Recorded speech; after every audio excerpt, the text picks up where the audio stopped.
ভাইরা নওজোয়ান তরুণেরা, আল্লাহ বা বললেন আমাকে ভয় কর। দ্বিতীয় নম্বর কি বললেন? কুন মা'আস সাদিকিন, সত্যবাদীর অনুসরণ কর। সত্যবাদী কারা? আল্লাহ বা জানিয়ে দিলেন যারা হলো মুস্তাকিম, ইহদিনাস সিরাতাল মুস্তাকিম, মুস্তাকিমদের রাস্তা তারা হলো সত্যবাদী। এ আল্লাহ, মুস্তাকিম কারা? আমার আল্লাহ জানিয়ে দিলেন সিরাতাল্লাযীনা আন'আমতা আলাইহিম, যাদের উপরে আমি আল্লাহ ইনাম দিয়েছি। আল্লাহ বা আপনি কাদের উপরে ইনাম দিয়েছে? আমার আল্লাহ কোরআনে জানিয়ে দিচ্ছে মিনান নাবিয়িন ওয়াস সিদ্দিকিন ওয়াস শুহাদা ওয়াস সালিহিন। এই চার শ্রেণীর উপরে আল্লাহ ইনাম দিয়েছে। নবী তো আর আসবে না, সিদ্দিকিন, শুহাদা, সালিহিন, এই তিন দরজা কিন্তু খোলা আছে। এদেরকে যখন পাবি তোরা এদের সোবতে উঠা বসা কর। এরা সবাই আমার নবীর রাস্তা তোদেরকে দেখাবে। আর আমার নবীকে যারা পাবি, আমার নবী তোদেরকে আমি আল্লাহ আমাকে মিলিয়ে দেবে। এদের সঙ্গে বসতে হয়, এদের সঙ্গে থাকতে হয়, এদেরকে পিয়ার করতে হয়। যারা সাররুল উলামা তাদের সঙ্গে না, যারা খায়রুল উলামা। আল্লাহ নবী বলছে আখরি জামানায়, এগুলো মনে রাখবে যুবকরা, কেন এখন সব সোশ্যাল হুজুর হচ্ছে, ফেসবুক হুজুর হচ্ছে, ফেসবুক বক্তা। আরে তুমি তাকে চেনো? কে সে? তুমি জানো? তুমি যদি গুনাহগার হয়েও মরো, একদিন না একদিন জান্নাত পাবে। আর যদি 2 নম্বর ধরে ফেলো, বেঈমান হলে জাহান্নামে ঢুকবে আর বেরোবে না। তাই জান্নেওয়ালাদের থেকে দিন লাও।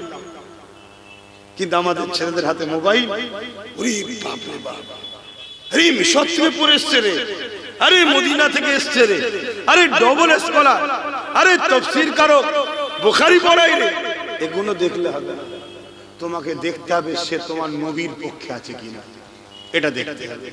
কোরআনের পক্ষে, হাদিসের পক্ষে, নামাজের পক্ষে, রোজার পক্ষে, সবাই বলে আমরা কোরআনের পক্ষে। এ কেউ বলবে নাকি কোরআনের পক্ষে নয়? সবাই বলে। ওতে মুমিন মুনাফিক চেনা যায় না, ভালো উলামা খারাপ উলামা ওখানে চেনা যায় না। চিনতে গেলে নবী আছে কি দেখতে হবে। যেমন সোনাকে চেক করতে গেলে কি লাগে? কোষ্টি পাথর লাগে, অরিজিনাল না ডুপ্লিকেট। কোষ্টি পাথর সোনার অরিজিনালকে বুঝায়। তা মুনাফিক বক্তা না মুমিন? আমার নবীর মুমিন বক্তা। খায়রুল উলামা না সাররুল উলামা? চিনতে গেলে মুহাম্মদ রাসূলকে সামনে নিয়ে আসতে হয়। জোরে বলুন সুবহানাল্লাহ। ওকে ফলো করো। একটা জলসা, দুটো জলসা, তিনটে জলসা, চারটে জলসা, 5টা 10টা জলসা ফলো করো। ও সব ওয়াজ করছে, নবীর বিষয় বলতে চাইছেন। তাহলে জানবে গাদ্দার মুনাফিক। শুনছেন? আর কেউ যদি সবটাতেই নবীর কথা বলে তাহলে আরো উত্তম, কিন্তু সব বিষয়ে আলোচনা দরকার। তাই 10টায় 7টা যেন নবীর বিষয়ে আলোচনা হয়, 3টে ইসলামের আরো বিষয় আছে, আলোচনা করুন। জোরে বলুন সুবহানাল্লাহ।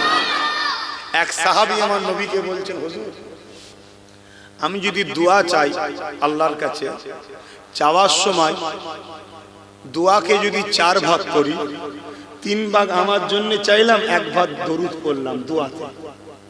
দরুদ ছাড়া দোয়া কবুল হয় না, জানেন তো নাকি? আসমান জমিনের বীজখানে ঝুলতে থাকে, দরুদের ওসিলায় দোয়া কবুল হয়। বলুন সুবহানাল্লাহ।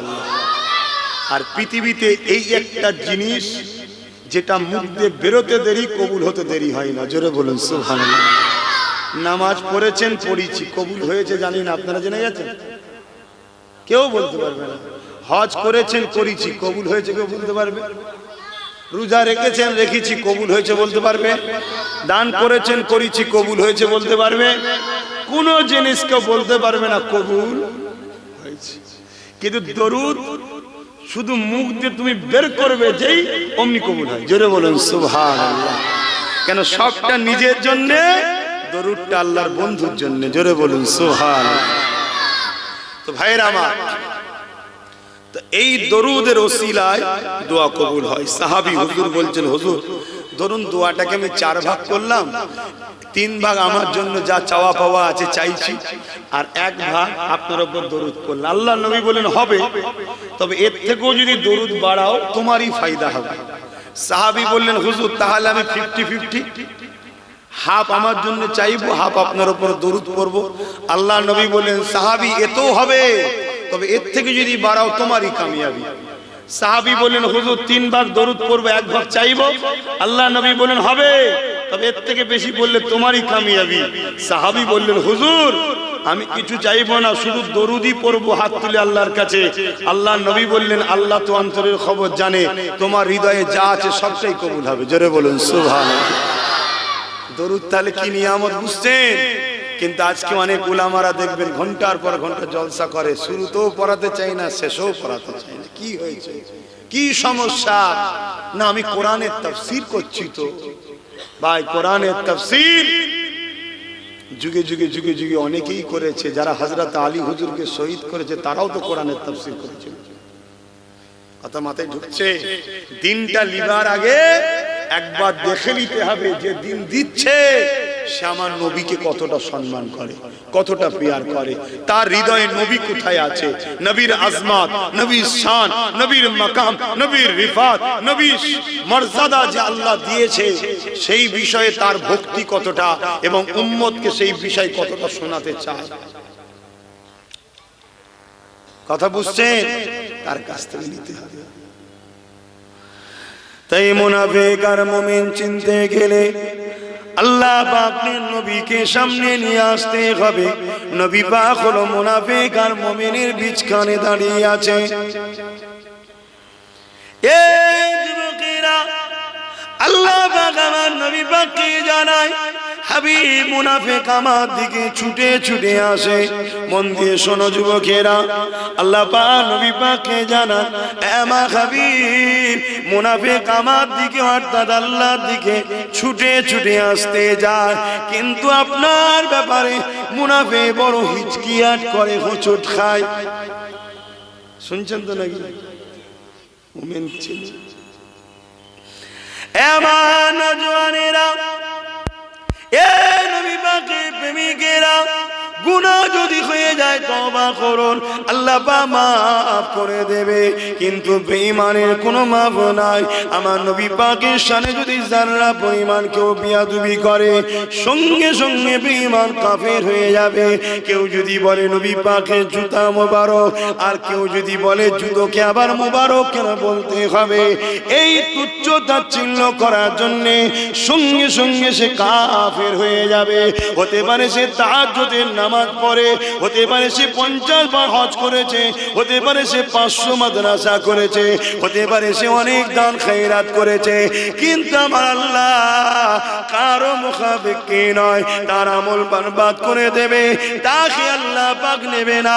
অপর দিকে যদি একটা কোন বান্দা দুনিয়ার জমিনে অনেক ভুল অন্যায় করে ফেলেছে, কিন্তু আমার নবী পাকের শান মর্যাদার জন্য আল্লাহু আকবার বলে তাকবীর দিয়ে জালিমের বিরুদ্ধে নেমে গেছে, ওই বান্দা যদি অবস্থায় মারা যায়, আমার আল্লাহ ওকে বেহিসাব জান্নাতি দিয়ে দেবে।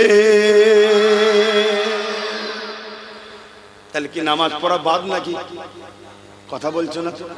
রোজা বাদ, হজ বাদ না। নবীর উম্মত দাবি করবে, নবী নামাজ পড়া পছন্দ করেছে, তুমি করবে না? নবী হজ করেছে, রোজা রেখেছে, তুমি করবে না? তবেই তো মোহাব্বত, প্রেমিক। আপনাদের মহল্লায় আজান হচ্ছে? আচ্ছা ঠিক আছে, মহল্লার হক আদায় করতে হবে। মহল্লায় হলে বলবেন। আচ্ছা আচ্ছা, আমি যতক্ষণ আলোচনা আল্লাহ করাবে করব, তারপরে আজান, নামাজ, নামাজের পর বশিরাট হুজুরের আওলাদ আসবে ইনশাআল্লাহ। আমার নওজওয়ানেরা, তরুণেরা, এই যে কথা বলতেছিলাম, ঈমানকে হৃদয়ে রেখে যদি অন্যায় ভুল ভ্রান্তি হয়ে যায়, আল্লাহ পাকের কাছে তওবা করে। আল্লাহ পাক তওবাকারীকে বড় পছন্দ করে। এই যুবকেরা, এই বিষয়ে একটা ছোট্ট কথা বলে যায়, শুনে রেখে দেন। হযরত ওমর ফারুক যখন খলিফাতুল মুসলিমিন হয়েছিলেন, অর্ধেক পৃথিবীর খলিফা হয়েছিলেন, ওই সময় ওমর ফারুক বলেছিল, সারা যে পান করবে তাকে 100 বেতের আঘাত দেওয়া হবে।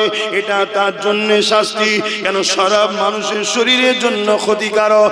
আজকে আমার দেশ বলেন বা পৃথিবীতে বলেন, 100টা যদি অন্যায় হয়, 100টা যদি ক্রাইম হয়, 100 100টা যদি খুন হয়, 100টা যদি অ্যাক্সিডেন্ট হয়, 100টা পরিবার যদি ডিভোর্স হয়ে যায়, তার মধ্যে 80 থেকে 85টা হলো মদের কারণে। তাই ইসলাম মদকে হারাম করে দিয়েছে। হযরত ওমর ফারুক রাদিয়াল্লাহু তাআলা আনহু তখন বলতে লাগলেন, কেউ যদি শরাব পান করো, আমি ওমর ঘোষণা করে দিলাম 100 বেদিন আঘাত তাকে দেওয়া হবে। তাই সবাই শরাব বন্ধ করে দিয়েছে। একদিন একটা যুবক ছেলে এমন করে শরাব পান করতে করতে যেতে লেগেছে, আর হঠাৎ করে ওমর ফারুক ওই দিক দিয়ে এসে গেছে। যুবক ওমরকে দেখে ভয় খেয়ে গিয়ে মদের বোতলটা পিছন দিকে নুকিয়ে ফেলেছে। আজকে অনেকে বলে, কিছু ছেলেরা বলে যারা এইসব খায় নোংরা জিনিস, আল্লাহ হিদায়াত করুক তাদেরকে, বলুন আমিন। তারা বলে টেনশন দূর করার জন্য নাকি মদ খায়। মদ টেনশন বাড়ায়। মদ খাওয়ার পরে যেদিন মদ তোমাকে খাবে সেদিন বুঝবে কিডনি যাবে, লিভার যাবে, মনুষ্যত্ব যাবে, সব যাবে। টেনশনে যদি থাকো, এ থেকে রেহাই পাওয়ার দুটো রাস্তা বলে যাচ্ছি, প্র্যাকটিক্যাল মিলিয়ে নেবে। একটা হলো সেজদা বেশি লম দেবে, অনেকক্ষণ ধরে সেজদায় থাকবে। ওই এরকম না, অনেকক্ষণ সেজদায় পড়ে থাকো, পরে সুবহান রাব্বিল আলা তাসবিহ পড়ো, এই একটা। আর দ্বিতীয় হচ্ছে কোরআন পড়ো। জোরে বলুন সুবহানাল্লাহ। তুমি মিলিয়ে দেখে নিও, তোমার চোখের কোনা দিয়ে পানি এসে যাবে, মাথাটা তুলে বলবে ধর আল্লাহর যা হুকুম আছে তাই হবে, টেনশন কোথায় চলে যাবে। জোরে বলুন সুবহানাল্লাহ। তুমি প্র্যাকটিক্যাল দেখো না বন্ধু, একবার ভাইয়ের কথা মিলিয়ে দেখো না, বাপেরা ছেলের কথা মিলিয়ে দেখো না, দেখতে কি আছে। খবরদার খারাপ জিনিস মুখে দেবেন না। আমার আল্লাহ তোমার মুখকে পাক রাখার জন্য মায়ের পেটে নাপাক রক্ত মুখ দিয়ে খাওয়াইনি, নাভির সাথে নাভির কানেকশন করেছি। কেন? এটা তোমার শরীরের জন্য কাজে লাগবে, কিন্তু মুখ দিয়ে দেয়। কেন? বান্দা, এই মুখে আমি আল্লাহ আমাকে ডাকবে, আমার কোরআন পড়বে, আমার হাবিবকে পর দরুদ পড়বে, এজন্য আল্লাহ দেয় নাই। আর তুমি আমি সেই মুখে হারাম জিনিস দিচ্ছি। বাপেরা, নওজোয়ান তরুণেরা, এ নবী পাকের প্রেমিকেরা, হযরত ওমর ফারুক এসে দাঁড়িয়ে গেল। ওই যুবকটাকে বলতে লাগলো, এ বাবা, ছেলে পিছনে তুমি কি নুকাতেছো বাবা? দেখাও বাবা, দেখাও। ওই যুবকটা তত্তার করে কাঁপতে লেগেছে, চোখ দিয়ে পানি জারি হয়ে গেছে। আল্লাহ রাব্বুল আলামিনের কাছে তওবা করতে লেগেছে, হে আল্লাহ, আপনার হাবিবের খাতিরে আমাকে মাফ করে দিন আল্লাহ। আমি আপনার হাবিবকে মোহাব্বত করি, প্রিয়ার করে, আমি আপনাকে খোদা বলে মানি, শয়তানি ধোঁকায় পড়ে অন্যায় করে ফেলেছি আল্লাহ। আপনার হাবিবের খাতিরে আমাকে উমারের হাত থেকে 100 বেতের আঘাত থেকে আপনি বাঁচান। আমি ওয়াদা করেছি আর কোনোদিন শরাব পান করব না। আল্লাহ পাক একবারের মতো আমাকে বাঁচিয়ে দেন, আমি আর কোনোদিনের জন্য শরাবে হাত দেব না। এ যুবকেরা, তরুণীরা, বাপেরা, ওমর ফারুক যখন তাকে বলে দেখাও, দেরি করছো কেন? সে ভয়ে ভয়ে বোতলটা বার করে। ওমর ফারুক বলে, বাবা ভয় খাচ্ছ কেন? দুধ রাস্তায় ঘুরে ঘুরে কেন পান করছো বাবা? ঘরে বসে পান করতে হয়। ছেলেটা অবাক হয়ে গেল, মদকে ওমর দুধ বলছে কেন? তাকিয়ে দেখে বোতলের মধ্যে মদ আর নাই, ওটাকে আল্লাহ দুধে পরিপূর্ণ বানিয়ে দিয়েছে। আরো জোরে বলুন সুবহান। আল্লাহর ক্ষমতা আছে না? মুসা নবী লাঠি ছেড়েছিল, আল্লাহ সাপ বানিয়ে দিয়েছিল। আর জাদুঘররা দড়ি ছিল, সাপ হয়েছিল। কিন্তু এই দুই সাপের মধ্যে পার্থক্য আছে। জাদুঘরদের দড়ি দড়ি ছিল, লোক দেখছিল সাপ। আর মুসা নবীর লাঠি লাঠি ছিল না, সত্যিকারেরই সাপ হয়েছিল। জোরে বলুন সুবহানাল্লাহ। ওটা ছিল জাদু, আর মুসা নবীরটা ছিল মোজেজা। মোজেজা সত্যি পাল্টায়, জাদু ধোঁকা দেওয়া হয়।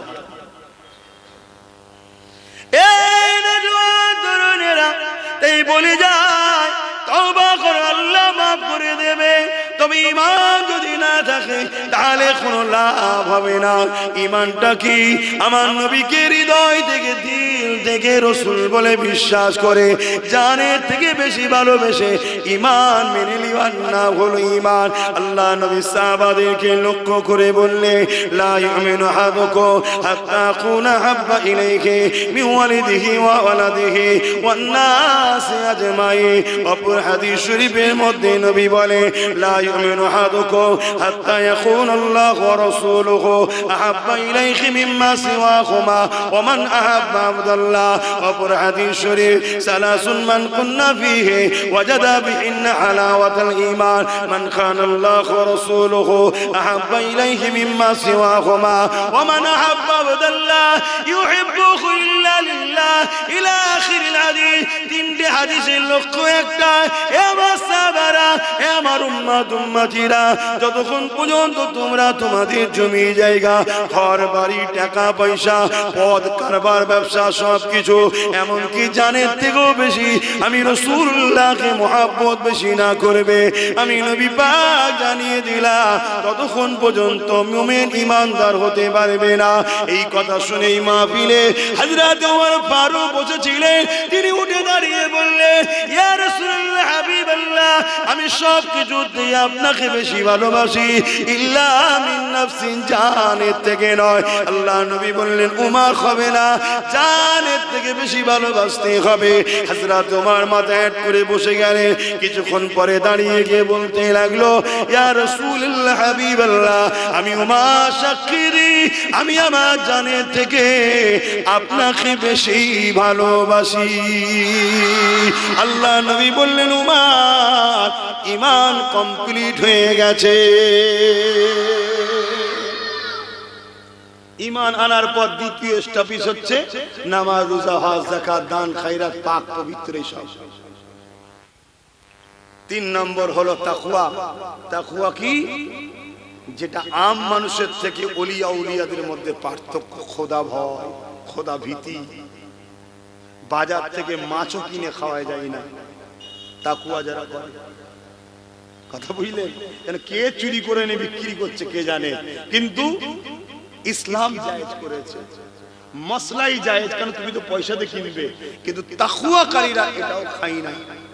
ও জায়গায় যদি যেতে নাও পারো বা বাকি দুটো থাক, ঈমান আর আমল।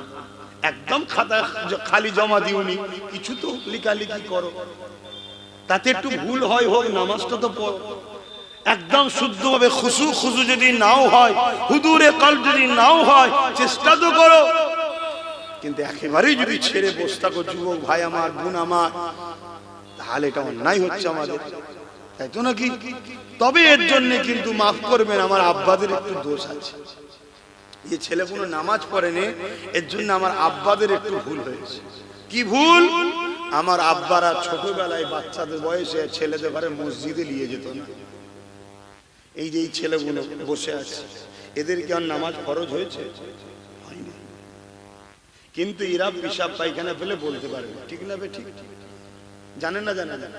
এই বয়স থেকে যদি আপনি আপনার বাচ্চাকে মসজিদে হাত ধরে নিয়ে যেতেন, 1 বছর 2 বছর 3 বছর 4 বছর 5 বছর, ওর নামাজ ফরজের সময় হয়ে গেছে, ওকে আর ভাবাতে হবে না, ও ঠিক টাইম হলেই চলে যেত। আরে আব্বাস সিদ্দিকীর সঙ্গে বছরে কখন একবার দেখা হয়, 2 দিনের দেখায় এত মহব্বত, ভাইজান ভাইজান ভাইজান ভাইজান। তাহলে আল্লাহর ঘরে যদি একটা ছেলে 5 বছর যাতায়াত করে দৈনিক 5 বার, আল্লাহর ঘরের সঙ্গে মহব্বত হবে না? কিন্তু অটোমেটিক হবে। আর যখন হয়ে যাবে তাকে নামাজের জন্য আর বলতে লাগবে না, ও এমনি যাবে। যা ভুল হয়েছে হয়েছে, কমসে কম বাপ গুলোকে বলবো, নাতি পুতা আছে তো ঘরে, এই তো সব বসে আছে, এই গুলোকে এখন তুমি নিয়ে যাবেন, মসজিদে নিয়ে যাবেন। আরে বাপ যায় না, দাদু তো যায়। এখন বাপ তো ভুল করে ফেলেছে, শুনছেন না? দাদু তো, ওই জন্য বললাম নাতি পুতার কথা কেন বললাম, আর আমি একটু বুঝি। নাতি পুতাদের ঘরে নিয়ে যান মসজিদে, যদি বলেন মসজিদ, ওরা হুড়োহুড়ি করবে, চিৎকার চেঁচামেচি করবে, খেলা করবে, ছুটোছুটি করবে। আচ্ছা, আমার আল্লাহ বলেছে যেগুলো করলে পাপ হবে, তাহলে আপনার মাথায় এত টেনশন কেন? এদের যা খুশি করবে সবটাই যখন আল্লাহ বলেছে পাপ নয়, তো পাপ নয় যখন বাধা কিসের?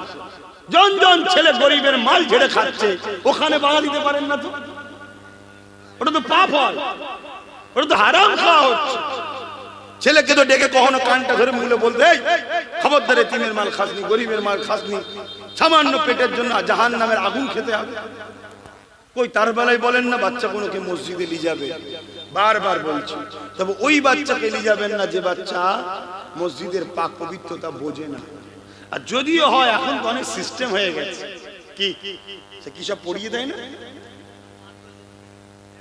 কি নিয়ে যাবেন বাচ্চা দেখার, সামনেতে যেতে নেই, সামনেতে যান না। কথা বুঝে আসছে? এগুলো করবে, তাহলে দেখবেন ছেলেরা নামাজি হচ্ছে। আর যুবকদের উদ্দেশ্য করে বলবো, আমার ভাইরে, চারিদিকে কি হচ্ছে দেখছো না? আসো না মসজিদে, সেজদা দাও আল্লাহকে। যে কপাল, যে মাথা আল্লাহর কুদরতি কদমে পড়ে, ওই মাথাকে পৃথিবীর কারো কাছে আল্লাহ নত করায় না। জোরে বলুন সুবহানাল্লাহ। হযরত মুসা আলাইহিস সালাম তুর পারে গিয়ে আল্লাহ পাকের সঙ্গে কথা বলতে গেলেন। কথা বলার সময় আল্লাহ পাককে জিজ্ঞাসা করতে লেগেছেন, আমার আল্লাহ পাক, আমি মুসা আপনার সঙ্গে কথা বলছি, আর কি কেউ আপনার সঙ্গে কথা বলবেন?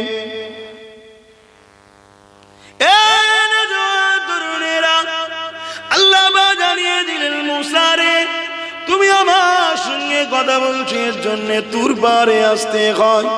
মুসা রে, তুমি আমার সঙ্গে কথা বলো, বেশিক্ষণ কথা বলতে পারো না, টাইম ফিক্স থাকে, সামান্য কথা হয়। ও হযরতে মুসা, তুমি আমার সঙ্গে কথা বলো, তোমার আমার মধ্যে কতটা দূরত্ব আছে জানো? নূরের 70,000 পর্দা রয়েছে, একটা পর্দা থেকে আর একটা পর্দা হলো 10,000 বছরের রাস্তা। ও হযরতে মুসা আলাইহিস সালাম, কিন্তু আমার একদল স্পেশাল বান্দা বান্দি রয়েছে, তাদের জন্য কোনো জায়গা ফিস নাই, পাক পবিত্র জায়গা হলেই হবে। তারা আমি আল্লাহ আমার সঙ্গে কথা বলবে, কোনো টাইম ফিক্স নাই, যতক্ষণ খুশি কথা বলতে পারবে। এবং তারা যখন আমার সঙ্গে কথা বলবে, 70,000 নূরের পর্দাকে সরিয়ে দিয়ে আমি আল্লাহ আমার সঙ্গে ডাইরেক্ট কথা হতে থাকবে। আরো জোরে বলুন সুবহান। মুসা নবী অবাক হয়ে গেলেন, আল্লাহ, ওই সৌভাগ্য আমার হলো না? আমি তো এত দূর থেকে কথা বলছি, ওই সৌভাগ্য আমার হবে না আল্লাহ? তারা কারা?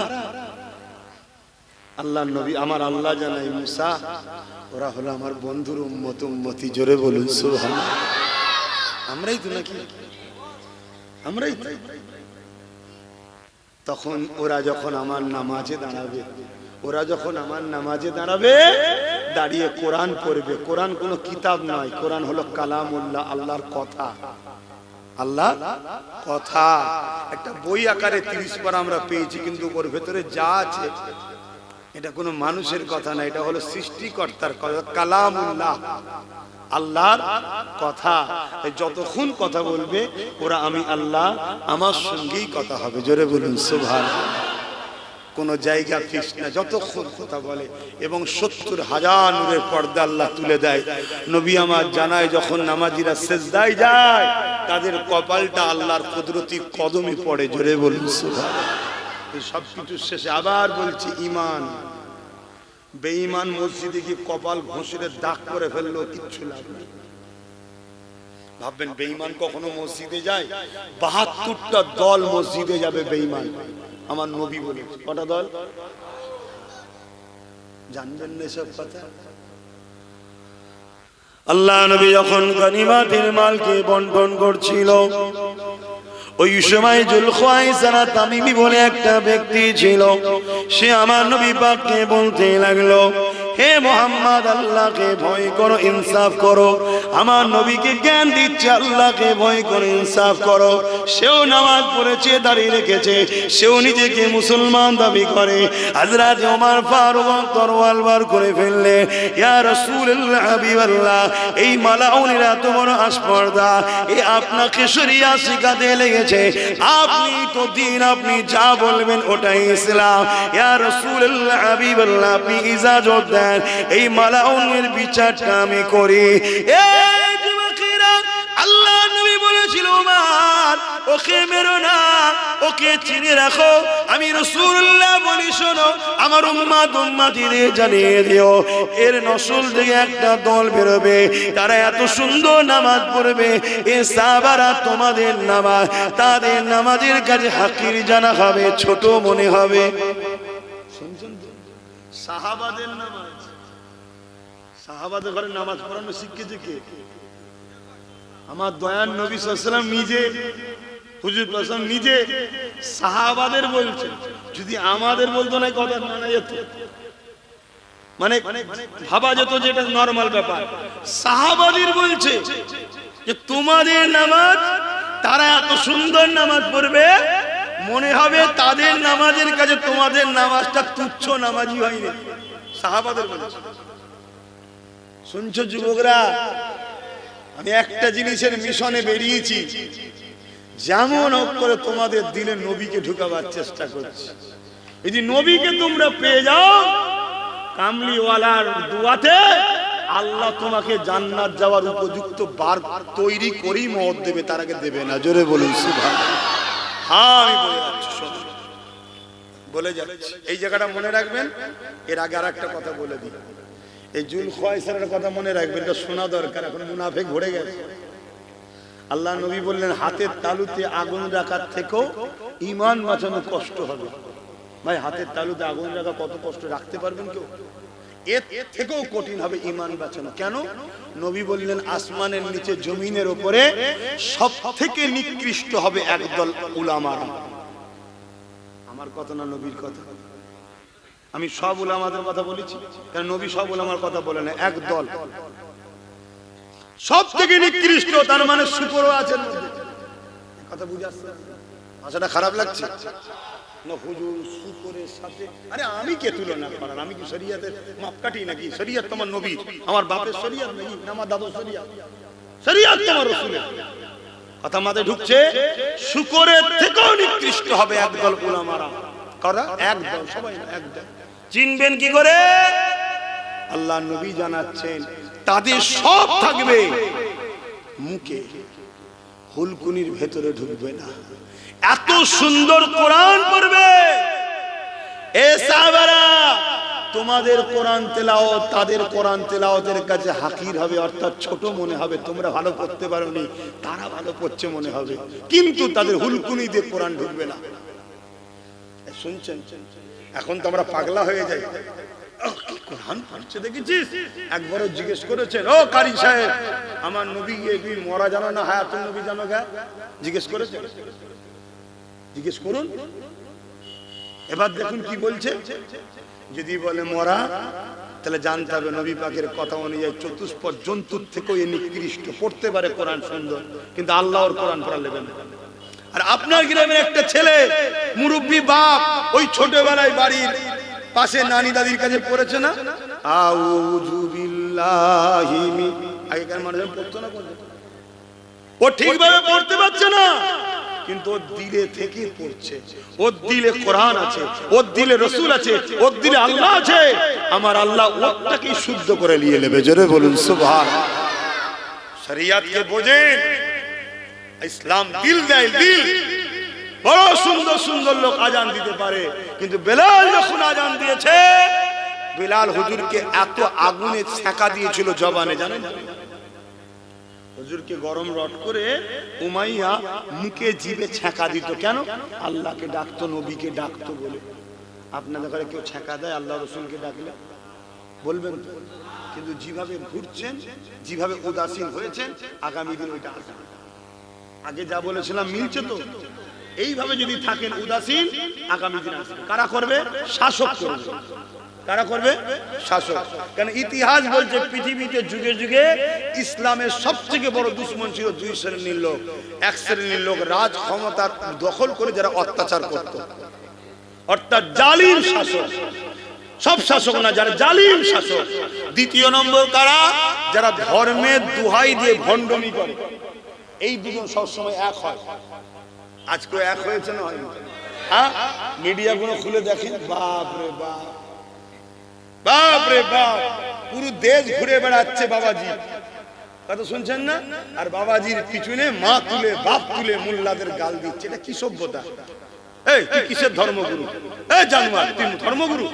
তোর তো বলা দরকার ছিল তোর শিষ্যদের মা বাপ তুলে গাল দিচ্ছিস কি? এক কথা ভুল বলছি।